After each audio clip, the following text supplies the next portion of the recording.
мен қалай ақынамын 5 сағат давайте отырып көріңіз сізде.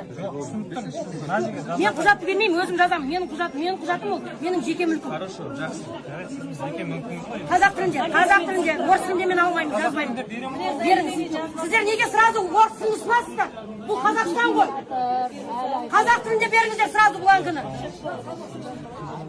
Жоқ, неге сіз орысша беріп тұрсыз бланкіні? Мен провокация жасап тұрған жоқпын. Қазақ тілінде мен Қазақстан азаматымын, қазақпын. Ұлтым қазақ. Бірінші соны беріңіздер, орыс тілінде керек емес. Неге сіздер шындық айтып сразу провокация дейсіздер? Оңай сіздер формаларыңызда бар ғой, я? Ондай асыра сіздер мына қызметтеріңізді пайдаланбаңыздар. Провокация емес, мен қазақ тілінде талап етіп жатырмын. Талап басқа, провокация басқа. Беріңіздер. Мен сіздерден не орыс тілінде бланк сұрадым ба? Жоқ, неге бұл полицияның бәрі неге келіп тұр? Басшылар неге келіп басшылары? Полиция неменеге келіп тұр бізге? Сонда сіз өзіңіз қазақсыздар, сонда мен өзімнің ана тілімде талап етіп отқан провокация ма сізше?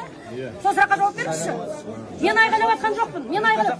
Онда сізде 5 сағат отырып көріңіз, сусыз, тамақсыз, ұйқы жоқ,